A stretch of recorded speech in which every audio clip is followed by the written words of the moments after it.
प्यारे दोस्तों, उम्मीद करता हूं कि आप सब खैरियत से होंगे। फाइनली आप सबके लिए सिविक्स का गेस्ट पेपर में लेकर आ चुका हूं। अगर आप इन तमाम क्वेश्चनों को अच्छे से तैयार कर लेंगे तो इंशाल्लाह आपकी 100% तैयारी हो जाएगी। अगर आप चैनल पर नए हैं तो चैनल को सब्सक्राइब ज़रूर करें ताकि मेरी हर नई वीडियो आपको आसानी मिल सके। शुक्रिया। मैं अपनी सारी कौम को कहना चाहता हूँ कि देखिए, ये जो बुरा वक्त है इसमें हमें सब्र करना चाहिए, इसमें दिल बर्दाश्त नहीं होना चाहिए। कौमों की जिंदगियों में ये मुश्किल वक्त आते हैं और बाकी सारी कौम को मैं एक चीज कहना चाहता हूँ, इस तरह की गुलामी को कबूल करने से बेहतर है मर जाओ। आग का कप्तान जब तक उसके अंदर खून है वो खड़ा है, आखिरी गेंद तक लड़ने वाला कैप्टन है।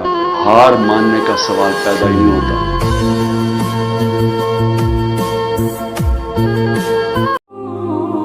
अमल से जिंदगी बनती है, जन्नत भी जहन्नुम भी।